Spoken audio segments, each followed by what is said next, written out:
Bien, donc aujourd'hui, je vais vous parler de la mort de Judas. Je vais vous annoncer des révélations, mais aussi un enseignement important. Commençons par la fin de vie de Judas Iscariote. Bref, commençons par sa mort. Et sa mort reste toujours une énigme à ce jour. C'est, nous le savons, une belle occasion, pour beaucoup, de montrer les contradictions qu'il y a dans la Bible. Les erreurs qui sont apparentes, elles donnent de l'eau au moulin des sceptiques. Les sceptiques préfèrent la confusion biblique plutôt que de chercher, plutôt que de s'interroger. Ils aiment mieux alimenter leurs thèses, et ce sont des thèses qui amassent des preuves, pour dire que les récits des apôtres ne sont pas infaillibles, pour dire que le Saint-Esprit n'a pas inspiré complètement ces récits. Et ce que relate Matthieu au chapitre 27, ça semble tellement loin, ça semble tellement contradictoire avec ce que dit Pierre dans le livre des Actes. Et pourtant, on va lire Matthieu 27, chapitre 5. Je vais vous lire dans une vieille version, la version Martin, qui dit qu'après avoir jeté les pièces d'argent dans le temple, Judas se retira et s'en étant allé, il s'étrangla. Les autres versions disent « il alla se pendre ». On va voir que la nuance n'est pas moindre. Pierre, dans Acte 1,18, lui, affirme que cet homme, donc Judas, est tombé, s'est rompu par le milieu du corps, et toutes ses entrailles se sont répandues. Alors, en fin de compte, Judas s'est-il pendu, ou bien est-il mort éventré? Pourquoi y a-t-il tout ce mystère autour de sa mort? Avec le Seigneur, un mystère cache toujours une révélation. Il y a toujours un enseignement qui permet de comprendre ses plans, mais aussi ses intentions, et aussi ceux des autres. Tout d'abord, nous avons essayé d'élucider le mystère de sa mort avant de comprendre pourquoi les choses se sont passées ainsi. Judas, écoutez bien cela, je vais droit au but, Judas a eu une pendaison incomplète ou ratée. En bref, il s'est loupé en essayant de se pendre. Est-ce que c'est exceptionnel de se louper par pendaison? Alors je vais vous renvoyer à un vieux document de criminologie, un document qui date de 1891, que l'on trouve facilement sur Internet au format PDF, qui s'intitule « De la pendaison incomplète ou ratée » par le docteur Léonce Verse, médecin stagiaire au Val-de-Grâce. Et j'y suis tombé, je dirais, par hasard. Je mets des guillemets à par hasard.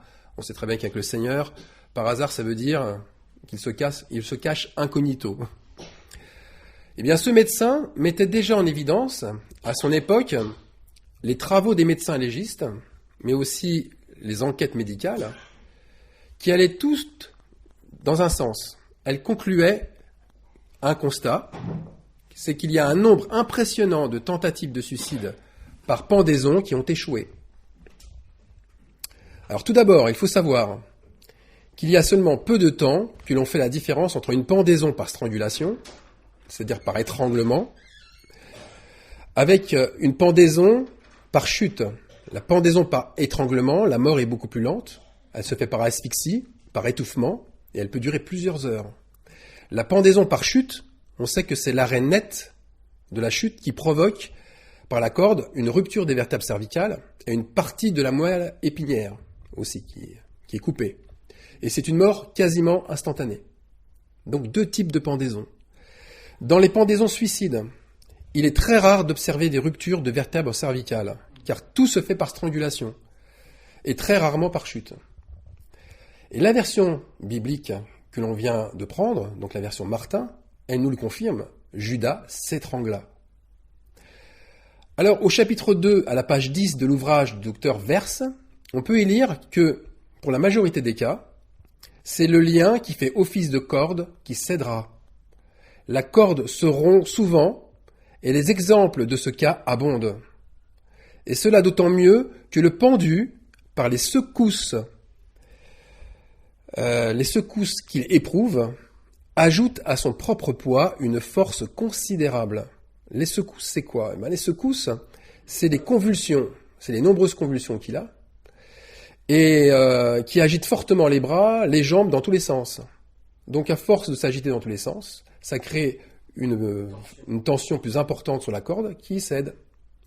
Donc, pour résumer, le lien céda et Judas tomba d'une hauteur inconnue, la Bible n'en parle pas, mais il est tombé suffisamment de haut pour que son corps soit rompu par le milieu, car il s'est littéralement éventré au contact du sol. Et là aussi, on ne sait pas ce qui s'est passé au niveau du sol. On ne sait pas l'état de la réception. Mais ce qu'on sait, c'est que, au final, Judas est parti se pendre, mais ce qui a fait office de corde se rompit et sa mort fut causée par sa chute et son éventration. Donc on ne part pas dans des suppositions, on écarte toutes les suppositions, la réception, la hauteur, etc. On ne le sait pas, mais on sait qu'il y a eu un résultat de la pendaison au fait de se retrouver éventré au sol. Mais je me dois, moi, d'insister sur une chose importante. C'est sur la raison de sa mort qui prime sur les faits. Je m'explique. La raison de sa mort devait absolument être l'éventration et non la pendaison. C'est aussi là une certitude. L'apôtre Pierre insiste bien dans son récit sur le fait que Judas ne soit pas mort suite à la pendaison, mais que c'est bien sa chute qui en est le point de départ. Matthieu 27, 18, c'est écrit, cet homme c'est Judas, est tombé, s'est rompu par le milieu du corps, et toutes ses entrailles se sont répandues. On voit bien les différentes actions qui se sont enchaînées.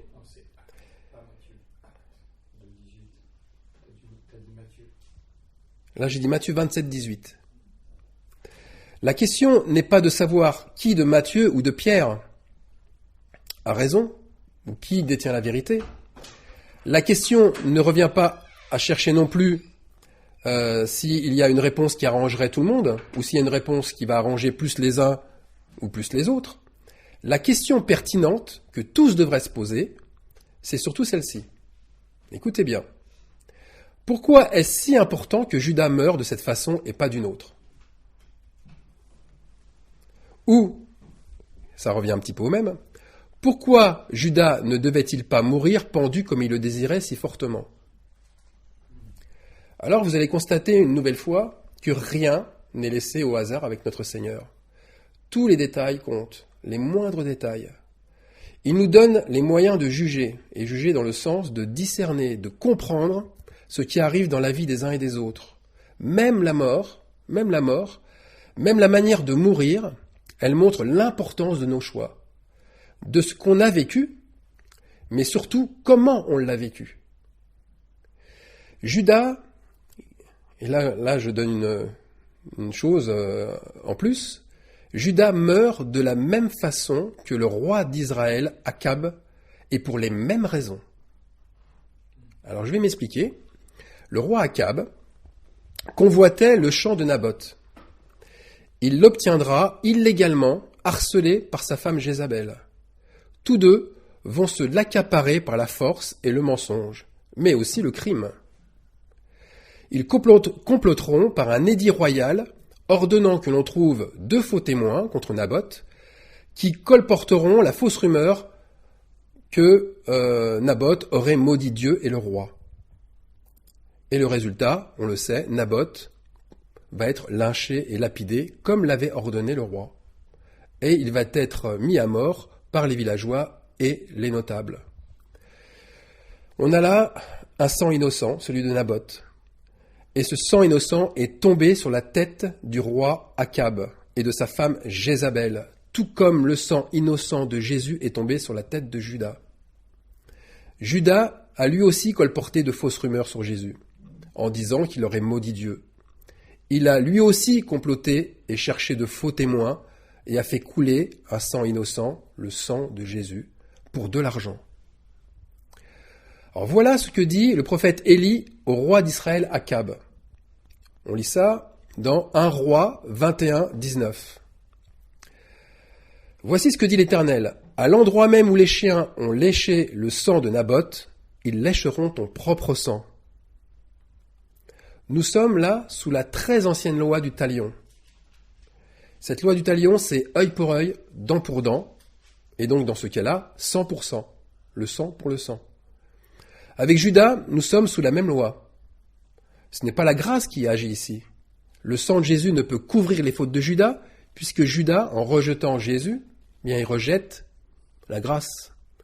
Et Judas se place sous la loi de Genèse 9,6, qui dit « Si quelqu'un verse le sang de l'homme par l'homme, son sang sera versé, car Dieu a fait l'homme à son image. » Donc, Judas devait mourir, mais il devait mourir en versant son sang, ce qu'il ne peut faire par pendaison, vous en conviendrez. Mais attention, il doit se vider de son sang, il doit perdre entièrement son sang, d'où sa mort par éventration. Pour Akab, ce fut exactement la même chose. Il n'a pu échapper à son destin. Rappelez-vous, Akab, il s'est déguisé. Il a essayé d'échapper à son destin. Il a pris des vêtements pour justement qu'on ne reconnaisse pas que c'était lui le roi. Mais une flèche de l'ennemi l'atteignit au hasard, passant même l'interstice de sa cuirasse. Et il mourra vidé de son sang. 1 Roi 22, 36, 38, je vous le lis. Le roi fut retenu dans son char, en face des Syriens, et il mourut le soir. Le sang de la blessure coula de l'intérieur du char. Ainsi mourut le roi. Lorsqu'on lava le char à l'étang de Samarie, les chiens léchèrent le sang d'Akab, et les prostituées s'y baignèrent selon la parole que l'Éternel avait prononcée. On ne se moque pas de Dieu. Ce qu'on a semé, on le récoltera. Ça, c'est moi qui rajoute. Donc la manière de mourir, elle annonce un jugement.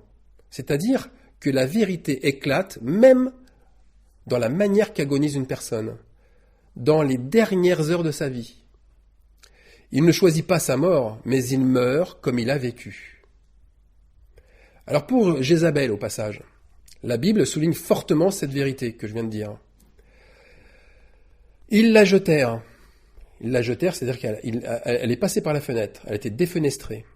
Ils la jetèrent et son sang rejaillit sur la muraille et sur les chevaux. Elle a éclaté littéralement en arrivant au sol. Le fait ensuite que les chiens aient dévoré sa chair entièrement, dans le champ en plus, dans le champ qu'elle avait acquis de manière criminelle, eh bien, le fait que les chiens ensuite viennent manger même toute sa chair, ça témoigne du haut niveau de méchanceté, de souillure de cette reine d'Israël. C'est un témoin en fait. Alors, un autre point, là je passe un peu du coq à l'âne, mais vous allez voir après pourquoi. Il y a un autre point qui est visiblement contradictoire dans l'histoire qu'on a lue par rapport à Judas. Pierre nous dit que Judas a acheté un champ avec l'argent du mensonge, de la trahison de Jésus. Donc je cite, Acte 1, 18, « Cet homme, ayant acquis un champ avec le salaire du crime, la chose a été si connue de tous les habitants de Jérusalem que ce champ a été appelé dans leur langue Akeldama, c'est-à-dire champ du sang. » Mais Matthieu 27 en parle très différemment. Voilà, je vous lis Matthieu 27. « Alors Judas, qui l'avait trahi, voyant qu'il était condamné, se repentit. » Attention, se repentit, il faut le prendre dans le sens, il a eu des remords. « Et il reporta les 30 pièces d'argent aux principaux sacrificateurs et aux anciens, en leur disant, « J'ai péché en trahissant le sang innocent. » Mais ils lui dirent, « Que nous importe? Tu y aviseras. » Ça veut dire que c'est ton problème. Mais les principaux sacrificateurs, ayant pris les pièces d'argent, dirent, « Il n'est pas permis de les mettre dans le trésor, car c'est un prix de sang. » Et après qu'ils eurent consulté entre eux, ils en achetèrent le champ d'un potier pour la sépulture des étrangers. C'est pourquoi ce champ-là a été appelé jusqu'à aujourd'hui le champ du sang. Alors qui a acheté le champ? Judas? Les sacrificateurs? Ou les étrangers? À première vue, on a l'impression que c'est les sacrificateurs. Mais avant de venir à cela, il y a une similitude quand même dans les deux passages, c'est que le champ a été acheté et qu'il est nommé du même nom. C'est le champ du sang, c'est-à-dire que c'est une acquisition criminelle. C'est bien important de le souligner. C'est une acquisition qui a pour but le crime. Or, Matthieu met bien en évidence que les sacrificateurs refusent d'endosser une part de responsabilité dans l'acte de Judas, en ne reprenant pas l'argent pour leur compte, ni pour le trésor du temple. En achetant un champ pour l'enterrement des étrangers, en y faisant un cimetière, il faut le dire, c'est un cimetière qu'ils font, ils rejettent la propriété de cet endroit funeste, qui ne pouvant revenir aux étrangers, eh bien, revient de fait à Juda à titre posthume. Alors pourquoi il ne revient pas aux étrangers ? Parce qu'à l'époque, les étrangers ne pouvaient pas acheter les terres en Israël. Et en plus, les étrangers étaient haïs des Israélites. Et les religieux, il faut le dire, détenaient la grande partie des terres. Donc, tout ça pour ne pas que le sang retombe sur leur tête. Eh bien, les souverains sacrificateurs préfèrent que cet argent soit utilisé comme Judas voulait le faire en achetant un champ.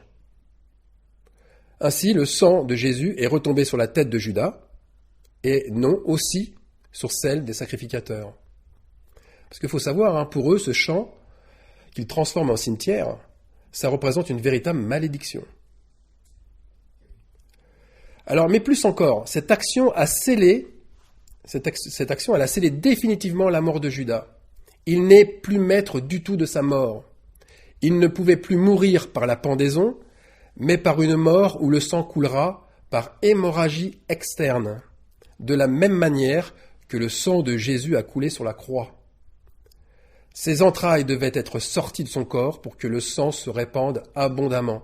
Et même si cela n'est pas écrit, on peut en conclure que des chiens sont venus lécher son sang, comme pour Akab, de la même manière, pour montrer que ce sang est un sang impur. Quand des chiens viennent lécher le sang, la signification est toujours pour montrer l'impureté.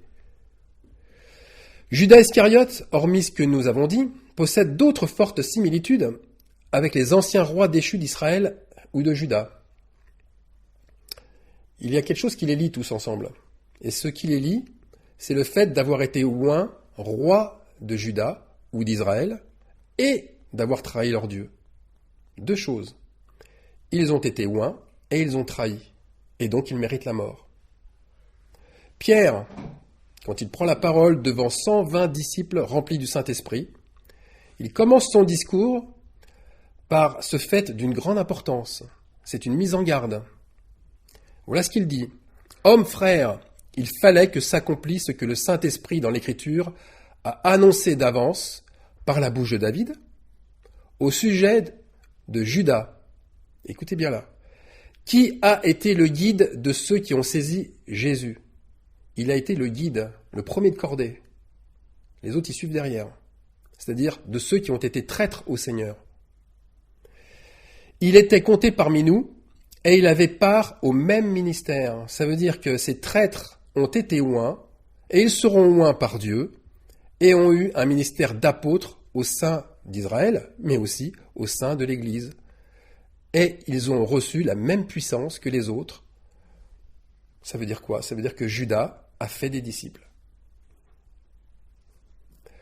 Alors Pierre, toujours dans le même discours, il évoque le psaume 41.10 quand il parle de ce qu'avait annoncé David par sa bouche. Et le psaume 41.10, David, là, il annonce en parlant de Saül. C'est Saül qui est directement visé. Et voilà ce que dit David. « Celui-là même avec qui j'étais en paix, qui avait ma confiance et qui mangeait mon pain, lève le talon contre moi. Ceux qui ont trahi Jésus ont trahi de la même manière rois et prophètes. Lever le talon, c'est trahir. Ils étaient oints, ils étaient tous armés de puissance divine, et ils ont trahi Dieu. Ça, c'est ce qu'on appelle le fameux blasphème contre le Saint-Esprit. Quiconque parlera contre le Fils de l'homme, il lui sera pardonné. Mais quiconque parlera contre le Saint-Esprit, il ne lui sera pardonné ni dans ce siècle, ni dans le siècle à venir. Quand on lève le talon contre un frère ou une sœur, on blasphème contre le Saint-Esprit. Alors pourquoi Pierre commence par parler de traîtrise, de blasphème, alors que devant lui, il a 120 disciples qui viennent d'être oints, qui viennent d'être baptisés de l'Esprit? Eh bien, il rappelle juste que ce que notre Seigneur a subi, tous le subiront là où ils seront appelés. Aujourd'hui, on peut dire qui blasphème contre le Saint-Esprit? Qui exprime ce péché irréparable qui mène à la mort? Hélas, De nombreux indices liés à Judas nous le montrent. Et ce sont les actions qui trahissent leur cœur. Toujours les actions. Judas a des disciples aujourd'hui encore, eh oui. Et comment les reconnaît-on? Alors, on va nommer les indices. Déjà, j'en ai nommé pas mal. Alors, premier indice. Ceux qui blasphèment contre le Saint-Esprit révèlent que pour eux, la valeur de Dieu ne vaut que 30 pièces d'argent. C'est ce qu'a donné Judas pour acheter le champ. Quelques milliers d'euros, ça veut dire. Et cette valeur, c'est la même à leurs yeux pour les enfants de Dieu. Ils ne valent pas plus cher. Deuxième indice. Ce genre de croyants qui parlent contre l'esprit ne font pas paître le troupeau qui s'égare. Ils font couler un sang royal innocent, celui de nombreux frères et sœurs en Jésus. Et il leur sera fait exactement ce que a prophétisé Michée, le prophète Michée, sur Akab à la fin de sa vie. « J'ai vu tout Israël dispersé sur les montagnes, dit-il, comme des brebis sans berger. Le Seigneur dit, ces gens n'ont plus de maître, qu'ils retournent en paix, chacun dans sa maison. » Eh bien, à tous ceux qui ont blasphémé contre l'Esprit, ils perdront tout. Chacun partira, non pas dans sa tribu, non pas chez lui, mais dans sa propre famille. C'est-à-dire en paix par l'esprit de repentance. Troisième point, troisième indice. Ensuite, ces blasphémateurs éprouveront des regrets, tout comme Judas a eu des regrets, tout comme aussi, si vous allez voir, Akab a eu des regrets. Mais dans le texte, le mot repenti, en grec, c'est métamélomae, qui signifie avoir des regrets. C'est pas marqué métanoéo, qui signifie changer son esprit. Ce n'est pas une repentance. Alors là, eh bien, comme ils ont eu que des regrets, voilà ce qui va se passer. Autre indice, ils fuiront, ils iront se cacher devant leur honte et devant leur défaite, afin que personne ne soit témoin de leur misérable fin. Regardez la fin de Saül. Regardez celle d'Ozias. Regardez celle d'Akab. Regardez celle de Judas. Le même point commun, exactement. Ils se sont cachés. Ils ont fui le combat. Sont cachés, ou alors ils ont fui le combat, préférant mourir loin du champ de bataille. Quatrième indice. Le champ du sang, Akeldama, ce champ du sang qu'ils acquerront à bas prix, c'est leur réputation, c'est leur renommée.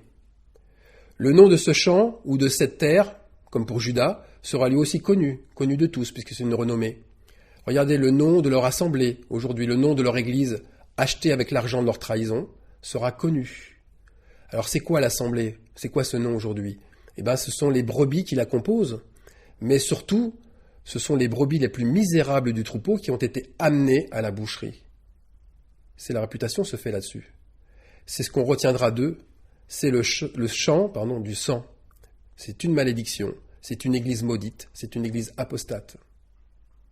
Voilà la réputation. Mais leur renommée se fera aussi par le brisement de la fraternité, la division qui est venue en réponse au misérable salaire que Dieu a reçu d'eux. C'est Zacharie qui le dit, chapitre 11, versets 13 à 14, si vous voulez le lire.